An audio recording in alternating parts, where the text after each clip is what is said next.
अस्सलाम वालेकुम everyone, welcome back to my channel. आज मैं आप लोगों के साथ शेयर कर रही हूँ मेरे ज़ोहर से लेके इफ्तार तक का रूटीन। और मैंने अपने लास्ट व्लॉग में शेयर किया था मेरे सहरी से लेके इफ्तार तक का रूटीन, जिसमें मैंने आप लोगों के साथ बहुत सारे टिप्स और ट्रिक्स शेयर किए। अगर आप लोगों ने उसे नहीं देखा है तो जाके चेकआउट ज़रूर करें, उसकी लिंक मैं डिस्क्रिप्शन में दे दूँगी। तो आज के व्लॉग में मेरा सिंपल सा रूटीन मैं शेयर करूँगी। रूटीन क्या, एक रियलिस्टिक लाइफ है एक हाउसवाइफ की, कि मैं कैसे अपना घर का काम और इफ्तार और अपनी इबादत सब मैनेज करती हूँ ज़ोहर से लेके इफ्तार तक के बीच में। तो चलिए आज का व्लॉग स्टार्ट करते हैं। ज़ोहर का जो वक्त होता है ना, मेरे लिए तो रमज़ान में पता है वो एक ट्रांजिशन जैसा होता है, बिकॉज जो सुबह का रश होता है वो ख़त्म हो चुका होता है ना। रोज़ा भी सेटल हो रहा होता है, हम भी एक मतलब स्लो डाउन फेज में आ रहे होते हैं। इसी बीच बच्चे स्कूल से आ जाते हैं और मैं भी नमाज़ पढ़कर फ्री हो जाती हूँ, थोड़ी सी कुरान की तिलावत कर लेती हूँ। मैं कोशिश करती हूँ कि ज़ोहर के बाद जब मैं कुरान की तिलावत करूँ ना, तो एटलीस्ट 4 रुकू तो ज़रूर पढूँ। ये वक्त पूरा स्लो भी नहीं होता मेरे लिए और पूरा बिजी भी नहीं होता है ना, बस एक मल्टीटास्किंग फेज होता है। नमाज के बाद जब कुरान पढ़ लेती हूँ ना, तो लगता है कि जैसे दिन के बीच का एक हिस्सा मेरा कंप्लीट हो गया है। फिर उसके बाद मैं थोड़ा सा आराम करती हूँ। तो यहाँ पे मैं बस आराम करने जा ही रही थी, उतने में मुझे कुछ याद दिन पहले इफ्तार के टाइम एक पार्सल आया था। मैंने तब ओपन नहीं किया, मैंने सोचा बाद में देख लूंगी और फिर मैं भूल गई। कि आप लोग के साथ भी ऐसा होता है? मेरे साथ तो अक्सर कर ऐसा होता है कि मैं बिजी रहती हूँ किसी टाइम में, और उस टाइम अगर कोई पार्सल आ जाए तो मैं उसको अक्सर कर ओपन करना भूल जाती हूँ। लेकिन हाँ, मुझ में एक आदत है कि मेरा जो भी पार्सल आता है ना, उसे या तो मैं हेडबोर्ड पर रख देती हूँ या फिर अपने बेडरूम की जो अलमारी है उसके एक कॉर्नर में। तो इस वजह से क्या होता है, मेरे पार्सल कभी भी मुझसे मिस नहीं होते। मतलब मुझे जब भी याद आए, बट हाँ मिल जाते हैं। ऐसा नहीं होता कि मेरी बिजीनेस में इधर उधर घूम जाए, है ना। तो यही है वो पार्सल। इसमें एक ब्रेड टिन है। काफी टाइम से सोच रही थी कि घर पर ब्रेड ट्राई करूं। मेरी नानी है ना, अल्लाह बख्शे, अल्लाह उनको जन्नत नसीब करे, वो बेकिंग बहुत अच्छी करती थी। उन्हें ब्रेड बनाते देखा है मैंने बचपन में, शायद वही में मुझे याद आ गया। तो मैंने सोचा जब वो कर सकती थी, वो इतनी अच्छी बेकिंग करती थी, लिटरली मुझे भी बेकिंग का शौक है।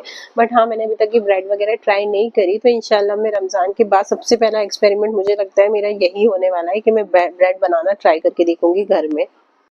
फिर मैं वापस अपने बेडरूम में आ गई, क्योंकि घर के काम कभी नहीं रुकते। मैं अल्टरनेट डेज लॉन्ड्री करती हूँ। रमजान में ट्राई करती हूँ कि मॉर्निंग में ही कपड़े धुल जाए बच्चों के स्कूल जाते तक, ताकि दोपहर तक वो अच्छे से ड्राई हो जाए। और फिर इसी वक्त में क्या करती हूँ, इन्हें फोल्ड करके भी रख देती हूँ, क्योंकि बिकॉज जब शाम को इफ्तार में बिजी होते हैं ना, उसके बाद तो लिटरली कुछ भी एक्स्ट्रा करने का टाइम नहीं होता। इसलिए मैं कोशिश करती हूँ कि जितना हो सके एक्स्ट्रा काम जो है वो मैं इस बीच का, ये जो टाइम होता है ना ज़ोहर और इफ्तार के बीच का, उस टाइम पे निपटा लूँ। और इसी वजह से मैं लॉन्ड्री भी मॉर्निंग में ही कर लेती हूँ। तो बस यहाँ पर मैं वही अपने कपड़े वगैरह फोल्ड करके रख रही थी। और हम होम मेकर्स की तो लाइफ ऐसी ही होती है, हमें मल्टीटास्किंग करनी हुई होती है और सब कुछ मैनेज भी करके चलना होता है। और हम धीरे धीरे ये सब करना सीख भी जाते हैं और इसे एंजॉय भी करने लगते हैं, है ना। तो बस यहाँ पे मेरे भी कपड़े वगैरह मैंने सब तय कर लिए थे। तय करके मैंने उनको अपनी अलमारी में फोल्ड मतलब जमा दिया। मैं यहाँ पे अपनी अलमारी में इस टाइप के ऑर्गेनाइजर्स यूज करती हूँ। पता है, इन्हें मैं काफी टाइम से यूज कर रही हूँ। ये बहुत अफोर्डेबल भी थे और ना बहुत मतलब काफी टाइम हो गया यूज करते करते, अभी तक ये खराब भी नहीं हुए। और मुझे लगता है वैसे भी अगर कोई भी चीज को आप सलीके से यूज करते हैं ना, तो फिर वो आपके काम की भी रहती है और बहुत लंबे टाइम के लिए चलती भी है। अगर आप लोग को इसकी लिंक चाहिए तो मैं डिस्क्रिप्शन में शेयर कर दूंगी। और बस ये काम करते करते धीरे धीरे इफ्तार का टाइम भी नजदीक आ गया। तो मैं आ गई अपने किचन में। मेरा इफ्तार बिल्कुल सिंपल होता है, आप लोगों ने देखा ही होगा। तो आज मैं अपने इफ्तार में बना रही हूँ दही भल्ले। और अब आगे देखते जाइएगा और क्या बना रही हूँ। तो सबसे पहले रेसिपी तो यही है कि मैं अपने इफ्तार में दही भल्ले बना रही हूँ। और मैंने यहाँ पे अपने दही भल्ले की जो दाल है उसको ना दोपहर में ही पीस के रख दी थी। मैं अपने कुछ प्रिपरेशन जो होती है इफ्तार की वो दोपहर में ही कर लेती है। तो यहाँ मैंने अच्छे से पीस के और इसको खूब अच्छे से हाथ से फेंट लिया, ताकि ये बहुत अच्छा फ्लफी सा मिक्सचर हो जाए इसका। उसके बाद मैंने इसको पानी में डाल के चेक किया, ये इजीली ऊपर आ गया। अब इसके जब हम दही भल्ले बनाएंगे ना, तो ये बहुत अच्छे बनेंगे। तो ये मैंने धीरे धीरे एक एक करके सब कढ़ाई में डाल दिए और मैं इसको मीडियम फ्लेम पे तल लूंगी। जब तक मेरे यहाँ पे दही भल्ले तले जाएंगे, तब तक मैंने दूसरे साइड पर थोड़ा सा पानी गर्म होने के लिए रख दिया, गुनगुना पानी। फिर ये मेरा पानी गर्म हो गया तो मैंने इसमें थोड़ा सा नमक ऐड कर लिया। और बस ये करते करते अब हमारे दही भल्ले जो है वो भी फ्राई हो गए। अब मैं दही भल्लों को निकाल कर इस पानी में डिप कर दूंगी। ज्यादा देर नहीं, बस 2 से 3 मिनट, क्योंकि ऑलरेडी पानी भी हल्का सा गुनगुना है और दही भल्ले भी गर्म है। तो इसको बहुत ज्यादा देर तक ये डिप नहीं करना है, वरना ये पानी में ही टूट जाएंगे। तो ये थोड़ी देर 2 से 3 मिनट मैंने इनको डिप कर दिया। उसके बाद में इसका पानी स्ट्रेन करके हाथ से दबाकर और फिर ये इस कांच का ये जो बाउल है इसमें देखिए कैसे अरेंज कर रही हूँ। ये मैंने एक अच्छे से दही भल्ले अरेंज कर दिए, फिर इसके ऊपर मैंने दही डाल दिया, फिटा हुआ दही, और फिर इसके ऊपर मैं डाल दूंगी इमली की चटनी। ये देखिए इमली की चटनी जो मैंने बनाई थी, ऑलमोस्ट अब 10 रमजान हो गए और ये खत्म होने आ गई है।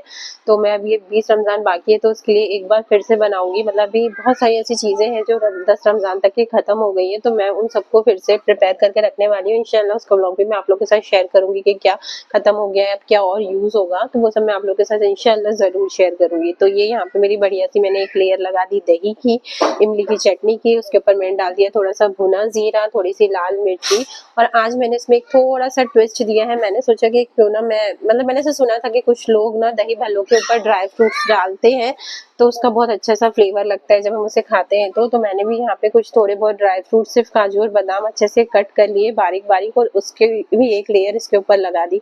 एंड ट्रस्ट में जब इफ्तार के टाइम हम इसको खा रहे थे ना, तो सीरियसली ये जो इनका काजू बादाम का जो टेस्ट था वो खट्टे मीठे दही भल्लों के साथ मिक्सअप होके जब आ रहा था ना, तो एक बहुत ही अच्छा सा फ्लेवर लग रहा था, बहुत रिच फ्लेवर दे रहा था।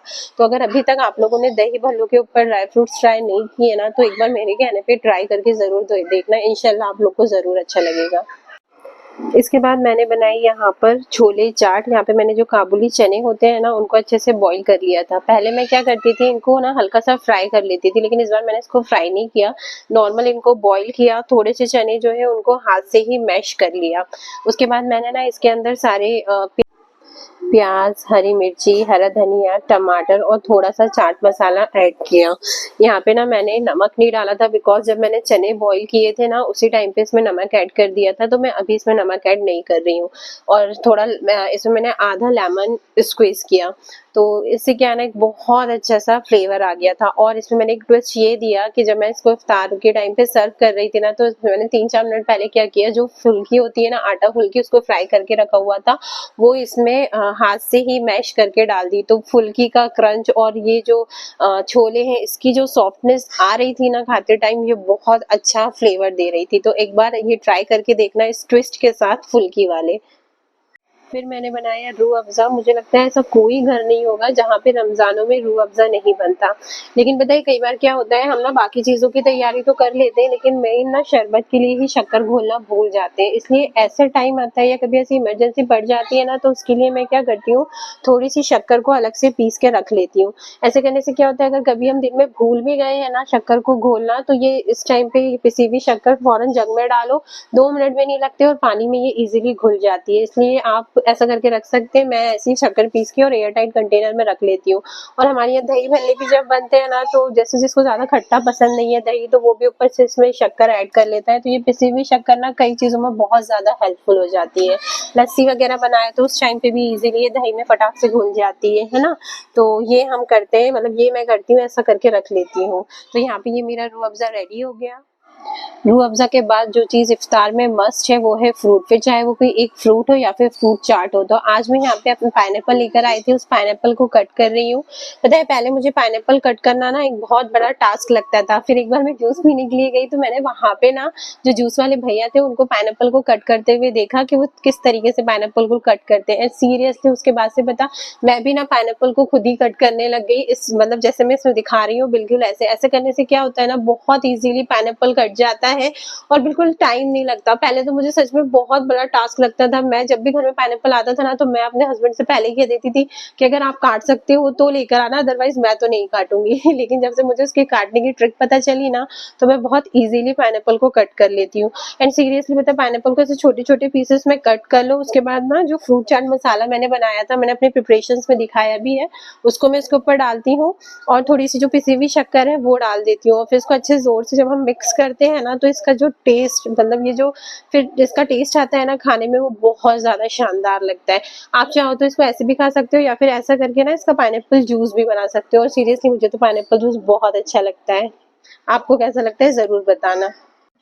और ये देखिए यहाँ पे जितनी भी चीज़ें थी, ये मैंने पहले ही प्रिपेयर करके आधा घंटा पहले अपने फ्रिज में रख दी थी। जैसे कि मैंने आप लोगों के साथ शेयर किया था कि मेरे फ्रिज के 3 जोन होते हैं, सहरी जोन, इफ्तार जोन और डेली यूज जोन। तो ये जो है, ये मेरा इफ्तार जोन होता है, मिडिल सेक्शन जो होता है। तो वही मिडिल सेक्शन में मैंने ये दही भल्ले रख दिए, जो छोले बनाए थे वो रख दिए, है ना। और बस यहाँ पे मेरा ये सिंपल सा इफ्तार रेडी हो गया। तो बस इतना ही, ये था मेरा ज़ोहर से लेके इफ्तार तक का रूटीन। रमज़ान में मुझे हैवी टेबल से ज़्यादा ना सिंपल और सुकून वाला इफ्तार पसंद है। और फिर वो मोमेंट जब सब दस्तरखान पे बैठे होते हैं और हाथ उठाकर दुआ कर रहे होते हैं, घर का एटमॉस्फेयर ही चेंज हो जाता है। दिन भर की थकान होती है लेकिन साथ में एक अजीब सा सुकून भी होता है। ज़ोहर से इफ्तार तक काम, तिलावत, यादें, किचन, शायद इसी का नाम एक रियल रमज़ान डे है। तो कैसा लगा आपको आज का व्लॉग? ये मेरा रियल अनफिल्टर्ड लाइफ व्लॉग है। अगर आज का व्लॉग अच्छा लगा हो और चैनल पे नए हो तो चैनल को सब्सक्राइब ज़रूर करें, वीडियो पे कमेंट करना ना भूलें, लाइक करें, शेयर करें और दुआओं में याद रखें, अपना ख्याल रखें। अल्लाह पाक हमारे रमज़ान को ऐसे ही बरकतों वाला रखे, हमारी हर जायज़ दुआ कबूल करे, हमारी मग़फ़िरत करे, हमारे घरों पे, हमारे दिलों में, हमारे घरों को, हमारे दिलों को सबको रोशन करे, आबाद करे। आमीन सुम्मा आमीन या रब्बल आलमीन। तो मिलते हैं नेक्स्ट व्लॉग में, तब तक के लिए अल्लाह हाफ़िज़। दुआओं में ज़रूर याद रखें।